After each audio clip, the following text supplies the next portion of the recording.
kembali dengan saya Margareta Putri yang tentunya di Times to Talk. Saat ini saya berada di Bunga Rampai Restoran di daerah Menteng dan saya berkesempatan nih berbincang santai bersama sosok muda yang sudah sukses dalam bidang usaha dan beliau itu masih perhatian dengan generasi muda saat ini. Siapa lagi kalau bukan Eng Mas Aldi Dwi Prastianto. Halo, selamat sore semuanya. Sore, Mas Aldi, terima kasih sekali sudah meluangkan waktu untuk Sobat Times. Kita berbincang santai sambil ngabuburit ya nih Mas iya. ya. Pas Sambil banget ngabuburit. ya momennya Pas puasa. pas banget. Iya. Jadi kita boleh dong langsung aja ya. Iya, Oke. boleh. Mas Aldi, kalau saya melihat nih Mas Aldi kan banyak banget nih usahanya. Boleh nggak sih diceritakan untuk menjadi motivasi nih untuk para Sobat Times yang ada di sini, gimana sih awal mulanya itu? Jadi gini, sebetulnya kalau memulai usaha, memang latar belakang orang tua juga sebetulnya bukan pebisnis. Oke. Jadi memang ada sebuah sebuah perasaan yang beda ya ketika memang ketemu dengan teman yang memang latar belakang orang tua pebisnis sama yang betul dari kita yang memang latar belakang bukan pebisnis. Nah tetapi karena memang backgroundnya saya memang orang yang senang bergaul saat itu, senang bersosialisasi, akhirnya timbullah jiwa kewirausahaan itu, Mbak Eta. Nah jiwa kewirausahaan itu timbul ketika mulai masuk ke jenjang kuliah saat itu, karena di tempat itu juga banyak mayoritas yang memang berwirausaha, akhirnya mulai masuk ke dunia wirausaha. Tetapi memang balik lagi faktor lingkungan juga mempengaruhi sih Mbak Eta. Jadi kalau dari orang kan biasanya mempersiapkan modalnya dulu, mempersiapkan produknya. Kalau saya mempersiapkannya lebih ke investasi di pertemanan, Mbak Eta. Karena menurut saya dengan investasi pertemanan itu tentu kita mendapat insight-insight baru, mendapatkan motivasi baru, mendapatkan suatu pemikiran baru, sehingga nanti kedepannya baru mulai produknya, kemudian terakhir berbicara mengenai capital modalnya. Nah, jadi mulai di situ dulu, Mbak Eta. Jadi mulai dari pertemanan itu sendiri awalnya. Oke, berarti Mas Aldi memulai menjadi seorang entrepreneur ya, wirausaha atau wira swasta waktu di bangku kuliah. Bangku kuliah. Dan investasi pertama adalah pertemanan. Pertemanan. Oke, dari situ baru mulai ya dengan kapital buildingnya tadi ya, kapital ini ya. Oke, nah usaha kan sudah banyak nih Mas. Lalu kenapa sih Mas Aldi masih mau terjun di organisasi kepemudaan nih? Apa yang melatar belakangi keinginan itu? Kalau melatar belakangi sebetulnya ini bukan yang pertama ya Mbak. Dulu kan saya juga di HIPMI juga, di Kadin juga, kemudian di KNPI juga sempat.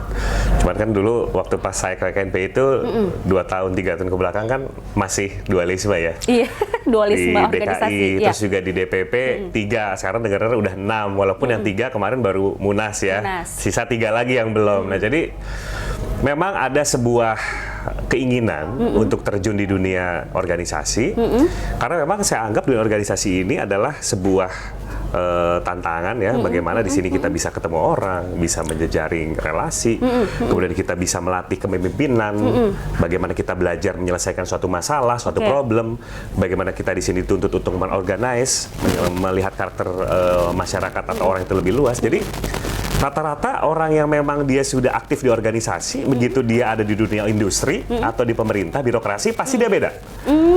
Jadi orang yang sudah lama di organisasi, dia duduk di birokrasi, pemerintah ataupun di industri, pasti dia beda. Dia akan bisa lebih mudah menjejaring, kemudian dia bisa lebih mudah menyelesaikan masalah, leadershipnya bisa, skill komunikasi juga dia lebih terasah, teruji. Nah itu yang melatar belakangi kenapa dibentuknya INAIAS salah satunya itu. Oke. Nah terkait tentang INAIAS nih Mas, organisasi INAIAS yang didirikan Mas Aldi. Sebetulnya INAIAS sendiri ini apa sih Mas? Singkatan dari INAIAS itu apa? Dan apakah nama tersebut ada artinya atau ada maknanya sehingga Mas Aldi memberikan nama INAIAS ini? Jadi INAIAS itu Indonesia Youth Economic Society, di mana organisasi ini tumbuh baru sekitar hampir 9 bulan yang lalu. Apa yang melatar belakangi ini tentu adalah saya melihat dinamika organisasi kepemudaan hari ini terjadi sebuah degradasi dan paceklik krisis kepercayaan di organisasi. Banyak organisasi yang mohon maaf dalam tanda kutip banyak yang dualisme, tigalisme. Nah kalau organisasi sebagai wadah satu-satunya anak muda untuk bersosialisasi secara luas, berjari secara luas itu dikooptasi dengan hal-hal yang memang bukan ranahnya anak muda untuk bisa berproduktif, maka mau jadi apa? Artinya kan anak mudanya sendiri juga tidak bisa berkembang. Akhirnya itulah yang membuat saya mendirikan Inayes ini, supaya anak-anak muda khususnya yang berkeinginan untuk mengembangkan minat bakatnya berdasarkan hobinya dia, kemudian ingin mengembangkan talentanya dia, ingin mengembangkan diri, bahkan mungkin misalkan dia ingin meniti karir secara profesional, agar supaya dia bisa lebih semakin maju, semakin berkembang. Ini tempatnya di Inayes. Jadi betul-betul yang melatar belakangi adalah bagaimana kegelisahan itu, kemudian melihat dari sisi kebutuhan anak muda itu apa hari ini, selain daripada berorganisasi, mungkin dari sisi mereka ingin mengembangkan minat bakatnya juga. Akhirnya mendirikanlah Inayes ini, dan sesuai logonya, Mbak, ini merah, kuning, hijau, biru, jadi semua unsur elemen warna ada di sini, ada oranye juga. Jadi saya berharap semua warna itu bisa ada di sini. Dan termasuk burung Garuda kita ya? Burung Garuda. Di samping sini ya? Semua spektrum warna ada di sini yang berpedoman kepada NKRI dan Undang-Undang Dasar Pancasila, 45 dan Pancasila, termasuk burung Garuda ini ya, sebagai landasan kita hidup berbangsa dan bernegara. Jadi kita persatukan ini. Gitu. Jadi yang membedakan Inayes dengan organisasi lain tadi itu ya? Kalau di Inayes itu berarti dia fokus untuk pengembangan minat dan bakat dari anak-anak muda ya? Betul. Jadi Mbak Eta, saya tidak bilang organisasi lain itu jelek. Pada prinsipnya semua organisasi itu punya semacam ruh dan juga job desk-nya masing-masing. Tetapi saya tidak mendiskreditkan ya. Semuanya sama. Mereka punya irisan yang sama, yang irisan yang berbeda, tetapi tujuannya, goals-nya sama. Nah, yang membedakan Inayes itu tentu kita ingin menjadi sebuah organisasi yang fresh, yang baru, yang memang betul-betul di sini isinya anak muda dari berbagai elemen. Yang fokusnya adalah bukan gerakan, tetapi adalah brain, otak gitu loh, visi, kreativitas gitu kan, dan lebih kepada minat bakat. Kalau organisasi wirausaha kan dia lebih ke sektor. Oh, ini sektor pengusaha atau pengusaha muda. Kalau ini kita lebih ke sektornya pengembangan minat bakat anak muda. Jadi lebih luas. Lebih luas ya. Nah, untuk strukturnya sendiri gimana, Mas? Apakah di daerah Inayes ini sudah ada? Dan bagaimana kalau ada teman-teman kita nih yang di daerah mau bergabung, atau mungkin teman-teman Sobat Times yang ada di luar negeri mau bergabung, itu bagaimana? Jadi kita di daerah sejauh ini sudah ada 15 provinsi yang kita sudah berikan mandat. Jadi di mekanisme kami adalah mereka itu mengajukan surat ke DPP, ke sekretariat, kemudian DPP itu mengadakan pansel. Panitia seleksi terdiri dari 5 orang, itu ada sekjen, wakil sekjen 1, ketua OKK, ketua bidang hukum, dan ketua bidang riset. Setelah pansel itu menyeleksi kandidat itu, kemudian mereka menyerahkan ke saya, ke ketum, untuk hasil daripada proses mekanisme penjaringan calon ketua. Kemudian setelah itu, baru ketum itu memilih mana kandidat yang dirasa dinilai cocok untuk mengisi di kepengurusan. Nah, setelah itu baru kita keluarkan mandat dan fakta integritas. Nah, mandat itu dipakai untuk mereka calon ketua itu untuk membentuk kepengurusan. Baik di tingkat internalnya dia, di DPW atau di DPC, maupun juga kalau di DPW untuk pemekaran di DPC-DPC lainnya. Nah, setelah itu baru kita SK-kan. Jadi 15 provinsi yang sudah kita kasih mandat. Satu provinsinya kurang lebih ada yang 10 DPC, yang 15 saya belum monitor semua. Tetapi mungkin setelah tahun baru, setelah Lebaran ini, kita akan cek lagi berapa. Dan harapannya segera kita ada pelantikan. Nah, yang sudah sangat siap karena mungkin lebih gampang dipantau di DKI Jakarta. DKI Jakarta sudah kita kasih mandat. Alhamdulillah, mungkin insya Allah di bulan Juni kita akan adakan pelantikan pengurus. Nah, kita doakan semoga di DKI Jakarta ini, karena kita sebagai miniatur Indonesia dan juga sebagai kawah candra di mukanya Indonesia ya, kota di sini, walaupun nanti sudah nggak jadi ibu kota, tetapi status DKI Jakarta sebagai kota jasa ya, kota bisnis ekonomi ini tidak akan lepas. Maka dari itu butuh sebuah kepemimpinan yang kuat, sosok yang kuat dalam menggerakkan organisasi ini, khususnya dalam bidang ekonomi dan juga anak muda. Gitu. Jadi buat para Sobat Times yang mau bergabung bisa ya di DPW ya? Di Jakarta ya? Kalau nanti Sobat Times ada di DPW, masuk ke DPW. Kalau di DPC, di DPC. Syaratnya tinggal nanti cek di bio IG kami, ada linknya, diklik saja. Nanti kemudian dari DPP akan merespon melalui email. Nah, untuk kemitraannya gimana nih, Mas Aldi? Inayas selama ini sudah bermitra dengan siapa saja dan apa program-program Inayas yang mungkin bisa diakses oleh Sobat Times? Saat ini kita sudah bermitra baik dari sisi edukasi, pendidikan maupun F&B. Kalau dari sisi F&B ada ya beberapa, mungkin kita nggak bisa sebutkan. Tetapi dari sisi F&B nanti lebih kepada diskon-diskon tertentu nih bagi anak-anak muda yang memang sudah berkata Inayas, itu dia akan mendapatkan diskon F&B khusus. Ya, contohnya bolehlah di Bunga Rampai, nah kalau ini boleh saya sebutin. Oh gitu. Boleh. Oh berarti dia ada salah diskon. satu mitra ya? Mitra juga Oke, di mitra. sini. Nah, Sobat Times mau bukber silahkan ke Bunga Rampai. Iya, ownernya temen. Temen ya.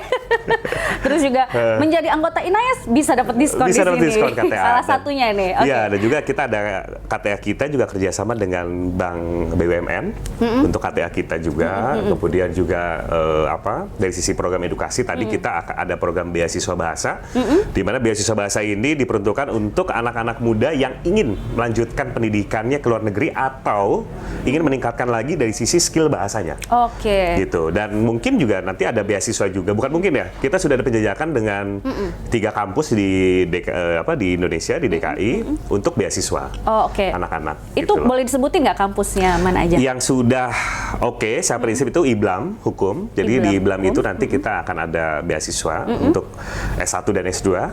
Kemudian ada Universitas Mercu Buana juga.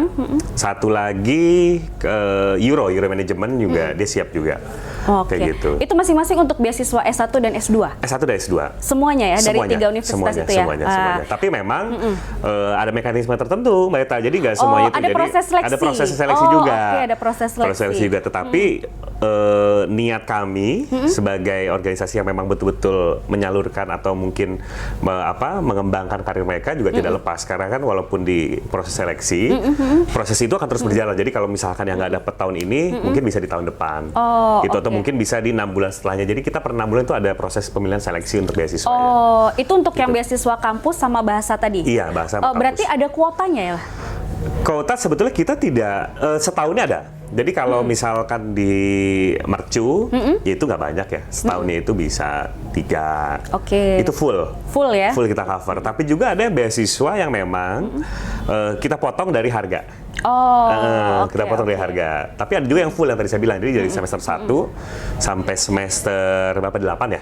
8 itu di cover semua. Tapi memang prosesnya itu ada tentu ada kurasi. Yang kedua, 1 tahun itu hanya 3 orang yang diambil. Gitu. Mas Aldi, aku mau nanya nih. Bagaimana para kaula muda atau Sobat Times yang mau bergabung di Inayas, lalu setelah mereka menjadi anggota, itu bagaimana sih proses seleksinya kalau mereka mau ikut program-program beasiswa, maupun mungkin coaching klinik atau mungkin workshop untuk pengembangan bakat dan keterampilan mereka? Ya, jadi kita setelah mendaftar mereka, itu kan nanti akan di mekanisme Sekarta itu kan ada pemilihan tuh. Ini daerahnya mana nih? Dari kita ini yang daftar, kurang lebih itu ada 3.000 orang, Mbak, anggota itu. Untuk anggota? Iya, seluruh Indonesia. Jadi 3.000 orang? Dari Aceh, ya, dari Sabang sampai Pulau Rote lah. Jadi banyak. Jadi saya ada daerah-daerah kabupaten kota yang memang saya bilang, ini daerah mana ya? Saya bilang gitu. Sampai, artinya apa? Jangkauan itu sebegitu besar dan animo masyarakat itu sebegitu besar. Nah, karena kami di DPP tentu secara eksekusi program itu kan tidak di DPP sebetulnya, di DPC. Jadi DPP itu tugasnya itu hanya template, Mbak Eta. Dia hanya memberikan template gambaran program ini seperti apa yang nanti dieksekusi di tingkat DPC. Nanti DPW yang memonitor. Nah, termasuk perekrutan. Jadi perekrutan yang ada di DPP, karena saat ini kan masih tersentralisir semua nih ke DPP. Karena kan yang lain-lainnya kita masih kasih mandat, belum dilantik, kita sentralis ke DPP. Nah, data itu nanti kita klasifikasi. Oh, ini mungkin daerah Papua, profil kabupatennya mana. Nah, setelah itu baru nanti kita tunjuk, misalkan gini, misalkan ada di daerah itu, kita bisa di daerah Papua, boleh kita juga punya jaringan di sana. Jadi nanti kita mulai latih keterampilan, ya, termasuk di Inayas juga ada kurikulum yang disiapkan khusus oleh Inayas. Nah, kurikulum itu saya bilang setiap bidang, 10 bidang itu wajib memberikan ke kami kurikulum. Nah, karena nanti masing-masing itu ada KPI-nya, Mbak Eta. Jadi misalkan KPI di Inayas dari DPP, bidang 1 sampai bidang 10, OKK sampai bidang 10, itu apa nih KPI-nya? Nah, harapannya adalah mereka memberikan kurikulum. Kurikulumnya ya semua minat bakat, ya kan. Kemudian tadi kalau misalkan ada hukum, ada semua. Jadi semua kita ada KPI-nya. Jadi harapannya betul-betul apa yang mungkin anak muda itu masuk ke INAIS itu di tingkat daerah betul tersampaikan. Nah, nanti transfer knowledge gitu kalau sekarang dari DPP itu memberikan kurikulumnya ke tingkat DPC. Baru tingkat DPC itu nanti yang melatih di tingkat DPC seperti itu. Berarti kalau misalkan nih ada profesional dia seorang ya kayak public speaking atau mungkin dia seorang dokter dan dia berminat bergabung ke INAIS bisa? Boleh. Boleh juga. Jadi yang menarik ini banyak Gimana banget nih? ya, dari profesional, dari dokter, akademisi, bahkan juga ada yang di yang masih di instansi lah ya, ada instansi ada yang gabung juga. Instansi pemerintah? Ada. Tapi kan nggak apa-apa, organisasi nggak apa-apa, kan bukan parpol. Iya, betul. Bukan parpol, nggak apa-apa bukan dong. Parpol. Iya, harus digarisbawahi. Bukan parpol. Ini bukan parpol. Bukan parpol. Jadi nggak apa-apa. Ini organisasi kepemudaan. Tapi orang kadang suka identiknya kayak parpol gitu kan. Tapi nggak apa-apa. Tapi intinya saya bilang ke jajaran bahwa jangan kita mengkotak-kotakan sedari dini. Jadi kita harus mulai membuka ruang, kasih kesempatan mereka karena mungkin mereka yang ada di organisasi lain itu belum tentu mereka aktif. Kemudian ketika mereka di situ pun belum tentu mereka itu mengeksplorasi sesuai minat bakatnya karena minder itu, Mbak. Oh, karena di sini bukan tempatnya dia. Iya, betul. Nah, begitu masuk di INAIS, ini dia merasa tempatnya dia sehingga betul-betul apa yang dieksplorasi ya itu betul-betul sesuai dengan apa yang diinginkan. Nah, kita berharap semakin banyak lagi yang bergabung. Ada public figure, ada artis ya, semua entertainment, dokter, ada pengusaha. Kita berharap ini menjadi rumah besar kita bersama, anak-anak muda. Misinya adalah bagaimana bisa meningkatkan lagi ya anak-anak muda untuk lebih minat lagi ke organisasi ya, karena di sini tempat yang penting untuk berjejaring. Kemudian dalam rangka mempersiapkan generasi muda Indonesia untuk dapat bisa unggul, berkarakter unggul. Ya, jadi tentu selain daripada itu kan kita juga fokusnya ke pendidikan, Pak Eta. Iya. Nah, bangsa yang unggul adalah bangsa yang mempedulikan tentang akan pendidikannya. Nah, pendidikan ini dirasa penting, maka dari itu di INAIS juga tadi ada kurikulum kan yang kita kasih. Nah, itu yang kita betul-betul harapkan dari teman-teman di pengurus. Gitu. Oh gitu. Saya sih berharapnya Mas Nadiem ini ngelihat nih. Colek. Mas Nadiem nih siapa tahu bisa memberikan coaching klinik ya buat kita ya. Jadi kita bisa bikin startup baru kampus gitu ya, Merdeka, Mas Merdeka Belajar nih. Iya, Kampus Merdeka Belajar nih. Semoga Pak Menteri, Mas Menteri Pendidikan, Mas Menteri, ayo dong. bisa bergabung di INAIS. Wah, kasih itu kita menarik. coaching klinik nih. Kasih coaching klinik ya. Karena kan tadi Mas Aldi juga menyebutkan bahwa ini untuk membentuk karakter ya, dari anak muda yang unggul dalam menuju Indonesia emas ya. Menghadapi tantangan zaman juga, Mbak. Menghadapi tantangan zaman, iya. Jadi kalau jangan sampai misi kita 2045 itu kan Indonesia itu masuk 4 besar ekonomi dunia. Ya, kita sedang sekarang mengalami bonus demografi. Nah, 2035 itu berapa banyak bonus demografi yang kita hasilkan gitu ya. Nah, kalau tidak di-prepare dengan baik sebagai fondasi ini sayang gitu ya. Jadi mimpi kita, impian kita ya akan menjadi sia-sia, hanya angan-angan kosong gitu. Ini kalau tidak salah INAIS nih masih berumur 1 tahun ya? Belum. Oh, belum ada 1 tahun. Ya Allah, saya merasa udah lebih. Bertahun-tahun loh ini kayaknya karena udah bentuk ini udah 10 tahun. 10 tahun belum. 10 bulan. 10 bulan. 10 bulan. Berarti menuju 1 tahun ya? Iya, dan besok kita akan syuting Mars dan Himne INAIS. Dan juga video klipnya juga. Jadi 1 tahun itu kita akan buat event. Nah, di situ kita ada Silatnas juga. Nah, di situ nanti Mars dan Himne sudah mulai bisa didengungkan. Berarti nanti ulang tahun INAIS Times to Talk nih Sobat Timesnya diundang dong ya. Dan kita yakin optimis INAIS ini akan menjadi rumah besar dan organisasi terbesar. Ya, mungkin untuk beberapa tahun yang mendatang. Saya optimis. Kenapa produk ini baru sekarang disahkan? Padahal kasus ini sudah ada sejak puluhan tahun, bahkan tahun-tahun yang lalu.